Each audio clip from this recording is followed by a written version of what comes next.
जितने भी युवा बच्चे यहां पर बैठे हैं, एक कहानी आपको ध्यान से सुननी चाहिए। संग। एक शिकारी था, एक पेड़ के नीचे आके सो गया। दोपहर पड़ रही थी, पेड़ के नीचे आके सो गया। उसी समय, शास्त्र की कथा है, पुराणों की सच्ची घटना है, उसी समय एक हंस उड़ता उड़ता उस पेड़ पे आके बैठ गया। और उस हंस ने देखा कि ये जो बेचारा मानव थका हुआ आया है, इसके पत्तों के बीच में से सूर्य की किरण इसके मुंह पे पड़ रही है, इसकी वजह से इसकी नींद खुल सकती है, तो इसकी कुछ सहायता करनी चाहिए। तो हंस वहां जाके बैठ गया जहां से वो किरण आ रही थी। पंख फैला लिए, तो पंख फैल जाने के कारण वो सूर्य की किरण उस शिकारी के मुंह पे नहीं पड़ रही। अब तो चैन से सो रहा है। उसी समय वहां पर कौआ आया। कौआ आया और कौए से ये परोपकार देखा नहीं गया। उसको लगा अच्छा बड़ा हंस बन रहा, समाज सेवी बन रहा है, मैं दिखाता हूं तुझे। कई बार ऐसे समाज में लोग भी हैं कि आप अच्छा काम भी करने जाओगे तो भी वो आपको गाली देंगे। वो आप कुछ भी करो, आपको गाली देंगे। और वहीं आप बगल में पिस्टल लगा के चले जाओ और दो उसके गाल पे दो खींच के, वो कहेगा बाबूजी कुछ गलती हो गई क्या, सर कुछ गलती हो गई। एक बार और दिखा दो उसे, फिर क्या कहेगा, सर चाय बनवाऊं प्लीज, ये आप ही का बच्चा है। लेकिन विनम्र बने रहो। कई लोग होते हैं, ऐसे ही होते हैं। जब मूर्ख अपनी मूर्खता न छोड़े, तो अच्छे लोगों को भी अपनी अच्छाई नहीं छोड़नी चाहिए, अपनी अच्छाई के रास्ते पे चलते रहना चाहिए। कुछ लोग समाज में ऐसे हैं, आपके अच्छे काम को न वो सराह सकते हैं, न आपका साथ दे सकते हैं। आप जितना अच्छा काम करोगे आपको गाली जरूर देंगे। वो कुछ भी कर लो आप, कुछ भी, वो सिर्फ आपको गाली देंगे। तो उन लोगों की परवाह नहीं करनी चाहिए। कौआ उन्हीं में से है। कौआ आके उससे नीचे बैठा और शिकारी के मुंह पर वीट कर दी, छेर कर दिया, भ्रष्टा का त्याग कर दिया और ऊपर जाके बैठ गया। और वो गरम गरम जब उसके मुंह पे लगा तो वो जगा शिकारी। उसने पूछा, रे राम राम राम, ये किसने हमारे ऊपर मलमूत्र त्याग दिया। तो उसने धनुष उठाया, धनुष पर बाण चढ़ाया, तो देखा हंस पंख फैला के बैठा हुआ है। उसने वो तीर उस हंस को मार दिया और हंस के प्राण जाने वाले थे। तो हंस ने सिर्फ इतना पूछा, शिकारी मैंने तेरा क्या बुरा किया जो तूने मुझे बाण मार दिया। मैं तो तेरी सेवा कर रहा था, मैं तो तुझे धूप से बचा रहा था, तूने मुझे ही मार दिया, तूने मेरे ही प्राण ले लिए। बोले तूने मेरे साथ अपना बुरा नहीं किया। ये बीट किसने त्यागी, ये भ्रष्टा किसने त्यागी। अरे बोले मैंने नहीं, ये देख ये कौवे ने किया है ये सब। कौवा उड़ गया, उसने देख लिया उसे। तो शिकारी ने एक बहुत पते की बात कही जो हर बच्चे को याद रखना चाहिए। आजकल बच्चे याद नहीं रखते, मेमोरी खत्म हो चुकी है, मोबाइल में ही सब याद रखते हैं ये लोग। फिर भी याद रखना, शिकारी ने बहुत अच्छी बात कही। बोले इसमें न तो तेरा दोष है न मेरा दोष है। मैंने तो ये समझा कि काम तूने किया इसलिए बाण चला दिया, और तूने मेरी सेवा की ये मैं समझ नहीं पाया। पर जहां तक अगर कोई बात कही जाएगी तो गलती तेरी ही है।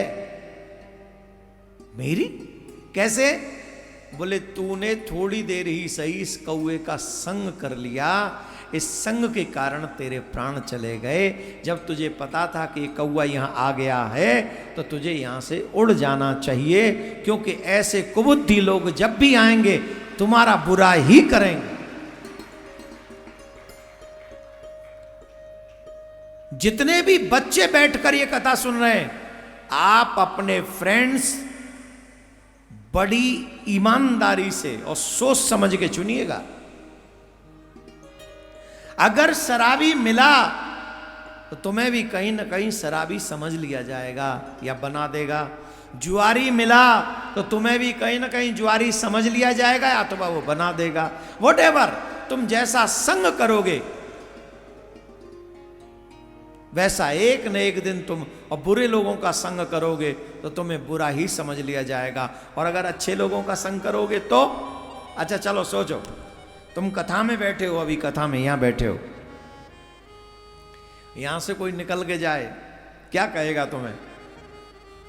कौन बैठे हैं ये? जोर से बोलो, क्या हो गया? आवाज अब नहीं निकल रही। दूर से कोई देखे कि पंडाल में इतने लोग बैठे हैं तो क्या कहेगा? कौन बैठे हैं? भक्त बैठे हैं, यही कहेगा। तुम भक्त हो भक्त। लेकिन देखने वाले ने तो कहा कि तुम भक्त हो। क्यों कहा? क्योंकि तुम कथा में बैठे हो, अच्छे पवित्र स्थान पर बैठे हो, इसलिए तुम भी भक्त हो गए और हम भी भक्त हो गए। ये स्थान का प्रभाव है। वही अंग्रेजी वाली दुकान पे मैं जाके खड़ा हो जाऊं और आप लोग मुझे देख ले वहां, तो अभी यहां से जाऊं मैं और उसी के सामने जाके थोड़ा, ए गाड़ी वाले भाई गाड़ी रोको, अब गाड़ी वालों टेंशन में आ जाओ, यहां क्यों रोको? गुरुजी कहे नहीं रोको। गुरुजी ने रोक दी गाड़ी, वो ड्राइवर साहब ने। वहीं गुरुजी उतरे आराम से, और वो अंग्रेजी दुकान वाले से कहे कुर्सी डाल, वो डाल देगा। वो उसको क्या अचानक लगेगा बाबा जी आए तो डाल दे। टेंशन में वो भी होगा बाबा जी क्यों आया, और टेंशन में अगर तुम देख लो कि हम वहां ठाड़े तो अच्छा हम कुछ नहीं कर रहे हैं, वहां कुर्सी पे बैठ के वहां भी हम माला कर रहे हैं, कर कुछ नहीं रहे, पर बैठे अंग्रेजी दुकान के आगे, और तुम हमारी माला देख भी ले तो भी ईमानदारी से बताओ क्या कहोगे? अरे बगुला भगत है बगुला, 4 घंटा वहां बैठ के हमें कथा सुना रहे हो, पागल बना रहे हो, और न्याय के ठर्रा उड़ा रहे हो, ठर्रा।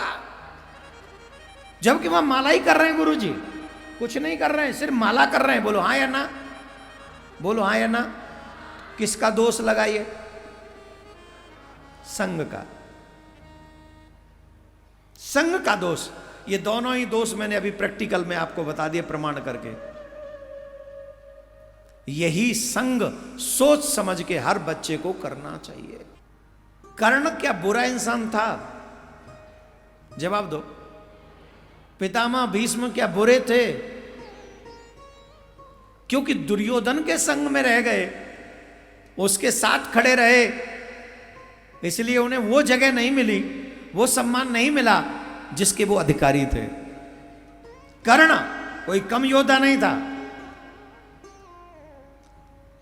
अगर भगवान श्री कृष्ण अर्जुन के साथ नहीं होते, कर्ण को हरा नहीं पाता अर्जुन। ये सच है।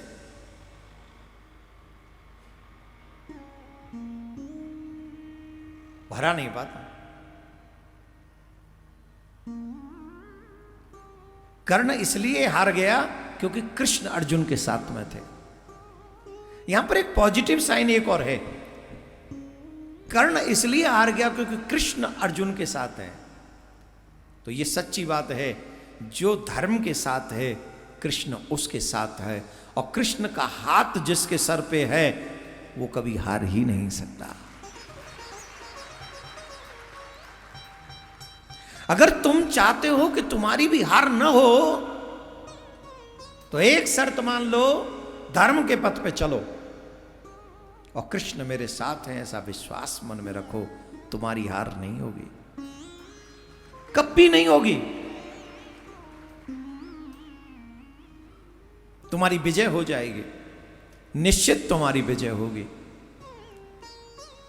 संग बहुत विचित्र होता है।